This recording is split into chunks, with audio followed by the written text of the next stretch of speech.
I'm going to give it out next Sunday. You do not turn it in on Monday. I'm giving it out next Sunday. You have the entire next week to respond to it, to turn it in by email. I'm going to send it out on Sunday, so if you have any questions about it, you can ask them and I can respond to them next class period.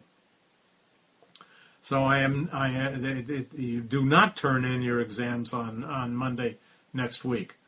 You have all week to turn in your exams. You have to turn them in by a week from Friday. Later than that, they will not be accepted. So I don't know who's sending this message, but that it's an incorrect message. The exam will be sent out on Monday. On Sunday, the exam will be sent out next Sunday. I will respond to any questions you have about it on Monday, and it is due by the following Friday. You, of course, can send it at any time. The answer's in any time you like between Monday and Friday. So in the modern world, one of the most serious damaging social phenomena is caused by inflation and often leads to great social unrest, demonstrations, riots, and the overthrow of governments in many cases. In the interwar period between World War I and World War II, Germany was forced to pay very high reparations, which it defaulted on. It had a very high hyperinflation in the 1920s, followed by a depression, economic depression, and the result of that was the election of the Nazi government in 1933, which took power, and we all know what happened after that. Generally speaking, a prolonged period of high inflation is very socially damaging, not just to the economic system, but also to the social and political system. And it is very damaging to people's trust in each other. And in the ultimate analysis, the economic system is based on trust. I trust you to do what you say you're going to do, and I want you to trust me to do what I say I'm going to do. And if we both do it, that's fine. And if we don't do it, there are remedies. And the remedies are called lawsuits, and which are settled by the courts. And that's so that you have to also have a rule of law. If a society is going to be successful, if it's going to enforce economic or any other kind of contracts, you have to know that the contracts are enforceable by courts of law that are independent and objective. Because if that's not the case, people are not going to trust contracts because they know that the other side can violate them, and it's likely that nothing will happen to them, that they will be able to violate them with impunity. So, this is, in a nutshell, a very small nutshell, the history of money and the role of money as a medium of exchange and a store of value. It's very important. Its function as a medium of exchange is very important. Equally important is its function as a store of value. Because unlike power, as we said in an earlier lecture, unlike power, wealth can be accumulated. It can be saved today to be used tomorrow for investment or for consumption. Power can only be assessed when it is demonstrated, when it is used. You cannot know whether a particular individual, a particular organization is powerful unless it actually uses its power. You can know whether an individual organization is wealthy if you have access to its documents, particularly its bank accounts or however else it saves its wealth, and so on.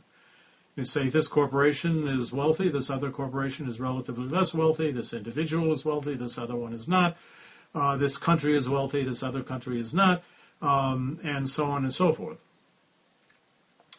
But a country can have little power and a lot of wealth. A good example of that is Switzerland. Switzerland is not a political power. Switzerland doesn't threaten anybody. Switzerland doesn't demonstrate its power in any way. It's not even a member of the European Union. It has no veto over European Union decisions because it's not a member. But it has a lot of wealth. And its wealth as a society can be measured. So, the function of money as a store of wealth, as a medium of exchange and a store of wealth, is extremely significant in the modern world. One final word about money before we go on to the subject of the financial system. A new development is taking place, very recent, and that is the development of virtual money. This is money that is in fact not issued by governments. The most famous at the present time, the largest, is called the Bitcoin, Bitcoin. You can look it up.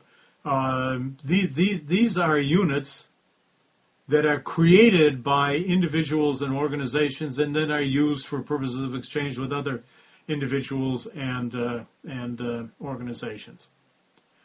And it has fluctuated in value vis-a-vis the U.S. dollar between a few cents and $30, and it's now somewhere in the neighborhood of $12 per unit of Bitcoin. And if you want to examine an article about that, you can look it up in The Economist, the issue of September 29th, 2012. It's called Monetarists Anonymous.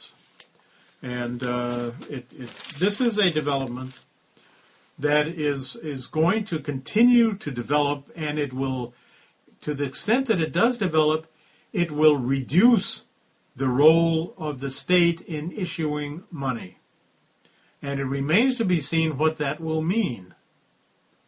But what it would seem to mean is the fact that it is a monetary system that where the monetary unit cannot be inflated or deflated because it is not issued by a single entity. It is issued by a large number of different entities. In the case of Bitcoins, something like 1,100 organizations, stores, individuals, and so on use Bitcoins. And I have no doubt, none whatsoever, that this is a development that will continue and grow because people are becoming more and more disillusioned with the issuance of fiat currency by governments. At the same time, however, to protect themselves by buying gold and silver has its problems as well. For example, you need to, if you're going to use it, you need to exchange it for a local currency, whether it's the dollar or the pound sterling or the French franc or the Deutschmark or whatever. I mean, actually, there are no francs and Deutschmarks anymore. It's all the euro, the Japanese yen, or whatever it is. And so you are still dependent to an extent on governments doing the right thing. So at any rate, the virtual currencies will not have that problem, and therefore I predict that it will the virtual currency phenomenon will increase at a fairly, I think, quite a rapid rate, as a matter of fact. Okay, going back now to the financial system. Originally,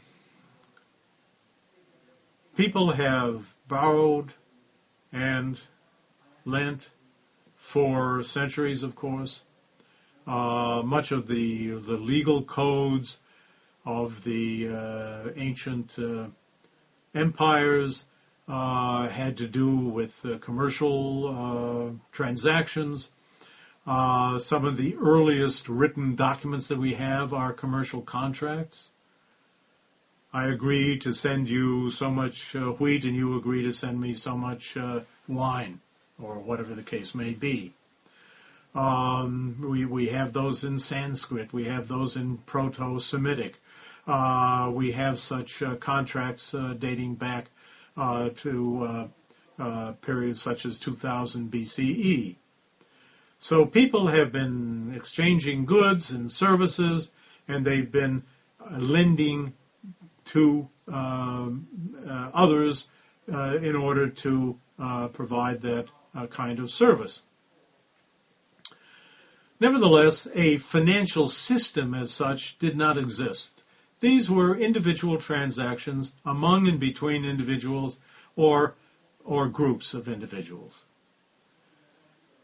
The first actual financial system started in Europe in the Middle Ages, when people would deposit their wealth in monasteries. And the monasteries would use this with the agreement of the owners of the wealth, of course, to make loans to others and to receive the money with interest and then return it back to the owners if they wanted it, and so on and so forth, because the monasteries were considered to be safe havens for wealth in a period of extreme uncertainty, which was certainly the case in the Europe of the Dark Ages and medieval Europe. In the 13th century, as we already talked about in a previous lecture, with the conquest of Constantinople, the wealthiest country in the world at the time, by the Knights of the Fourth Crusade, a huge quantity of gold and silver came into Europe, much more than could be used. But since it was individual warriors who had this, and they used it to benefit the merchants and providers that they used, and so on. It didn't belong to governments as such. It did not create inflation in Europe. What it did create is investment banking, which preceded commercial banking. Investment banking is simply where an institution, an investment bank, or sometimes called a merchant bank, using its own resources or other people's resources that are deposited with it, makes loans and finances trade or investment. And investment banking is with us today, and it has very serious problems, and was the fact that it was the rules of investment banking, of good investment banking, were violated wholesale in the run-up to the collapse of 2008 is one of the reasons that we got into the financial mess we are today.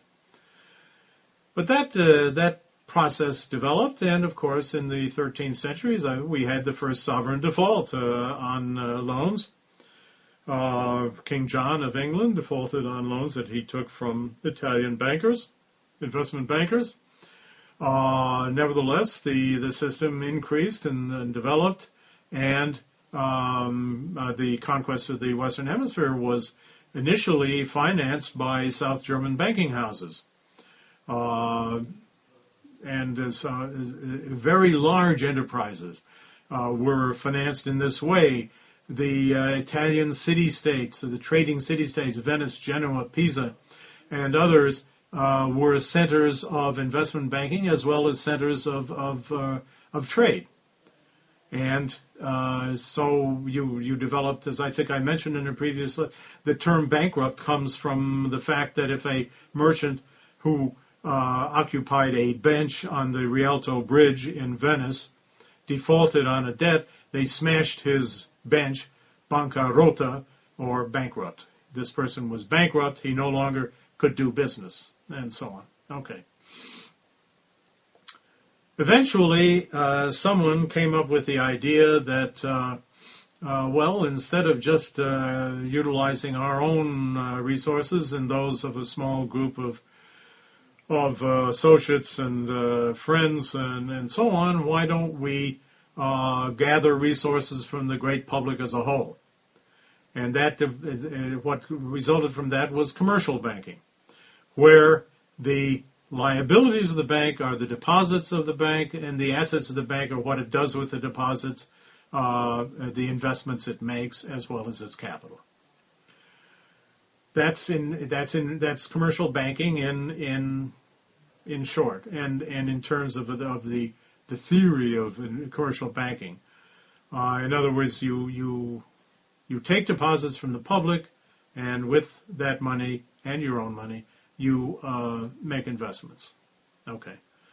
Now, with the money you make from the investments, you are able to repay the depositors whatever they want to be paid of their deposits, as well as interest if the account is an interest-bearing account. And you also can charge all the various fees and charges and so on and so forth for providing services. And over the centuries, commercial banking has become much more complex, and the decisions of the bankers have become more vital and central to the success of society as a whole, and that also led to the crisis of 2008 because of the commercial bankers, as well as the investment bankers, as well as government institutions like Fannie Mae and Freddie Mac, making very unwise investments, primarily in mortgages that they should have known that people could not repay. And that's resulted in the financial crisis, a tremendous bubble, as they put it, in mortgage loans, as there had earlier in the 21st century been a bubble in IT loans, and as a result, some of the greatest of the merchant banks, investment banks on Wall Street, went bankrupt. Others were taken over by other, mostly commercial banks. Some of the commercial banks had to be bailed out. Some of the great corporations also had to be bailed out, such as General Motors. And and the economy shrank, and unemployment increased, and you had a crisis. The same thing happened in the late 20s and in the United States, and eventually in the world as a whole. Again, where there was too much lending, too much borrowing, and speculation in the stock market, which became a gambling device rather than an investment device, as we already discussed in previous classes. And as a result, there was a collapse in the stock market in 1929, October of 1929. And just as the economy started recovering, the Congress passed the Smoot-Hawley tariff, raising tariff rates against other countries, which retaliated, and that imploded international trade, and so the recovery that had started reversed again, and the world went back into recession. And then in 1931, the following year, one of the largest banks in Europe, the Kreditanstalt of Vienna, collapsed and defaulted on its interbank loans, and that led to a banking crisis throughout the world and many bankruptcies of large commercial banks, and that took care of the whole situation, and the world got into the Great Depression, which occupied much of the 30s, and the world came out of the Great Depression only by getting into the Second World War. Now, we have avoided getting into another Great Depression after the crisis of 2007-2008 by the skin of our teeth. It remains to be seen, however, whether the gigantic quantities of borrowing that the U.S. government and other governments have gotten into and the gigantic quantities of lending that these governments have provided to corporations and particularly banks around the world and in their countries will create a situation whereby you can have an actual recovery of production and economic activity, a reduction of unemployment, and that is the only way the world is going to get back into a situation of equilibrium, and hopefully, it will have learned from this experience, although, frankly, history, only thing that history shows us is that people never learn from history, I'm afraid. So that after a period, you probably get back into this kind of situation, and that is only if Europe and the United States are able to get back into a period of growth, which at this point is by no means assured. So right now we're going to take a short break, and I will return in 5 minutes or less. Let's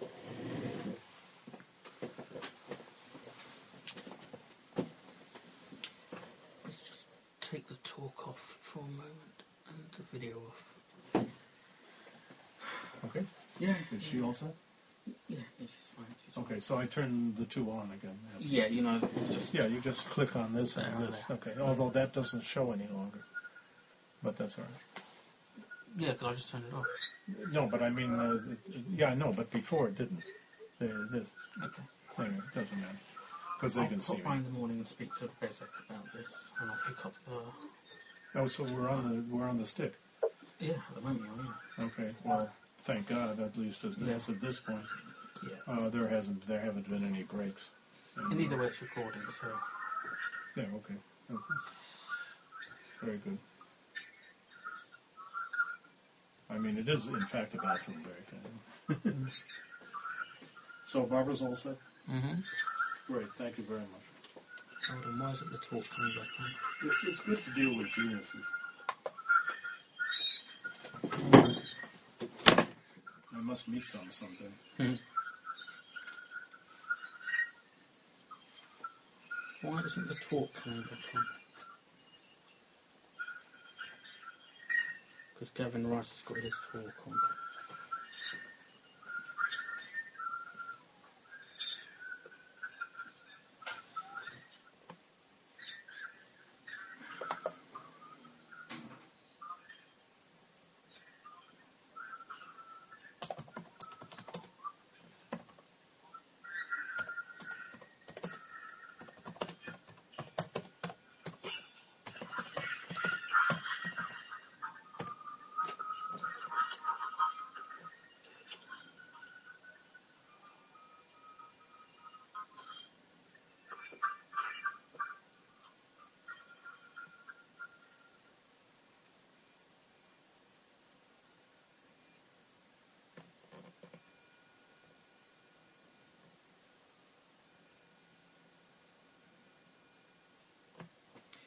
Professor Bailey will be back in a moment. Can we just have some smiley faces to see that you're all back with us?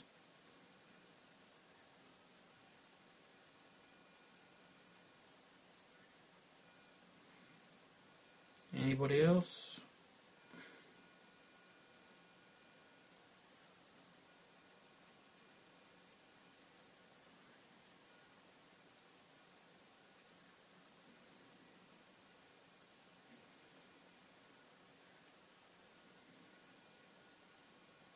Okay, only about a quarter of you did that. Once again, can you please all do a smiley face to ascertain that you're all still there and you can hear us?